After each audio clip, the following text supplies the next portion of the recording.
আপনারা এই চুরি আপনাদের ভাবিদের জন্য নিয়ে যাবে, আর বাকি অর্ধেক চুরি স্বরাষ্ট্র উপদেষ্টার আইন উপদেষ্টার জন্য রাখবো। হত্যাকারী খুনিদেরকে গ্রেফতার করতে পারতেছে না, এই জন্য তাদের কোনো লজ্জা নাই।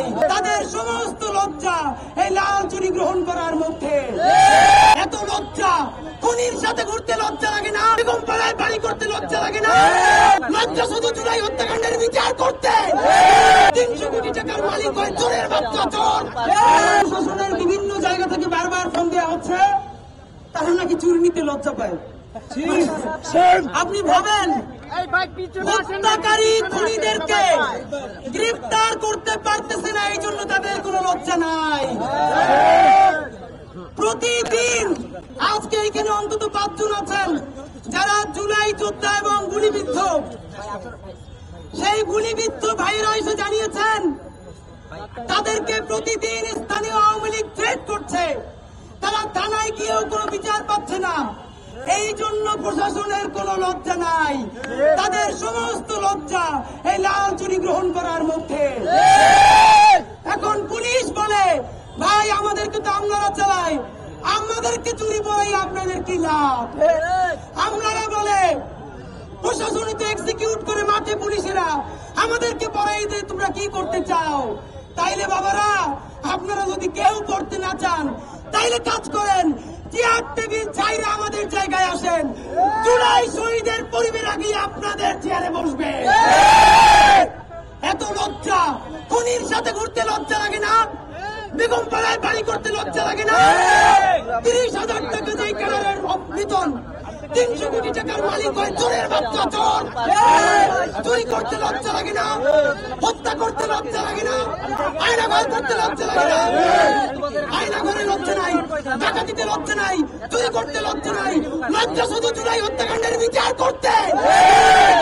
সুতরাং তারা বলেছে, আমরা যে বলেছি 20 তারিখ পর্যন্ত জুলাই হত্যাকাণ্ডের বিচারের পরিপূর্ণ রূপরেখা দিতে হবে, প্রশাসন থেকে আমাদেরকে ফোন করে জানানো হয়েছে এইটা তারা সর্বোচ্চ আমলে নিয়েছে। সুতরাং আমরা এখন এই চুরি স্বরাষ্ট্র উপদেষ্টা বরাবর যে কোনো ভাবে পৌঁছাতে চাই। পুলিশ প্রশাসনের ভাইরা তারা যদি নেওয়া বিব্রতকর হয় তাহলে ওয়াদা দিতে হবে আমাদের প্রতিনিধি সচিবালয়ের ভিতরে চুরি রাইখে দিয়ে আসবে, আপনাদেরকে ব্যবস্থা করে দিতে হবে। আর অর্ধেক চুরি তো আমাদের পুলিশ ভাইদেরও পাওনা আছে। যত ভালো হন, গুলি করার সময় তো এত চিন্তা ভাবনা করেন নাই, সুতরাং অর্ধেক চুরি আপনাদেরকে ছড়াইয়া দিব। আপনারা এই চুরি আপনাদের ভাবিদের জন্য নিয়ে যাবে, আর বাকি অর্ধেক চুরি স্বরাষ্ট্র উপদেষ্টার আইন উপদেষ্টার জন্য রাখবো। আমাদেরকে তাদের কাছে পৌঁছানোর, অন্তত সচিবালয়ের গেটে পৌঁছানোর ব্যবস্থা আপনাদেরকে করতে হবে। এবং 20 ফেব্রুয়ারির মধ্যে চূড়ান্ত রূপরেখা যদি দেওয়া না হয়, বিশ্বাস করেন আল্লাহর কসম 21 ফেব্রুয়ারি আপনাদের কোনো কথা আর শুনবো না। শত শত শহীদ পরিবার আমাদের সাথে যোগাযোগ করে, আমরা শুধু তাদেরকে উস্কাইয়া দেই না।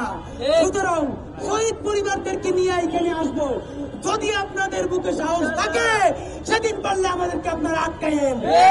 তাহলে চুরি কি আমাদের পুলিশ ভাইদেরকে দিব? অর্ধেক চুরি তাদের জন্য, বাকি অর্ধেক পকেটে থাকবে।